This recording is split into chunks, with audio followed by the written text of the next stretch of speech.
৩ বছর আগে খুন হন জাপানের সাবেক প্রধানমন্ত্রী শিনজো আবে। ২০২২ সালে এক নির্বাচনী প্রচারণা চালানোর সময় আততায়ীর ছোড়া বেশ কয়েকটি গুলি তার গায়ে এসে লাগে। টানা ৯ বছর প্রধানমন্ত্রীর দায়িত্ব পালন করা শিনজো আবের এই পরিণতি তখন অনেকেই মেনে নিতে পারেননি। অবশেষে সেই আততায়ীর বিচার শুরু করেছে জাপান। খুনির নাম তাতসুইয়া ইয়ামাগামি। আদালতে তিনি জানিয়েছেন কেন তিনি সেদিন শিনজো আবেকে লক্ষ্য করে গুলি ছুড়েছিলেন।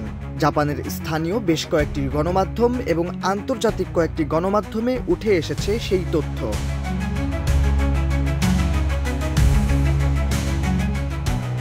আদালতে ইয়ামাগামি জানিয়েছেন ২০২২ সালে মুনিচ নামের একটি চার্চের জন্য প্রচারণার কাজ করছিলেন শিনজো আবে।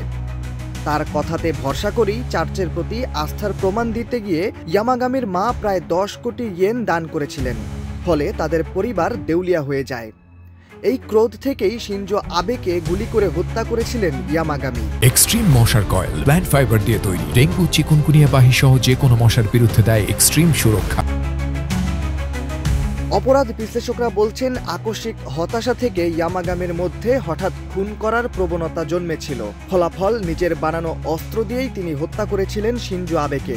তবে জানা গেছে ইয়ামাগামির মা এখনও ওই চার্চের প্রতি অনুগত প্রকাশ করেন।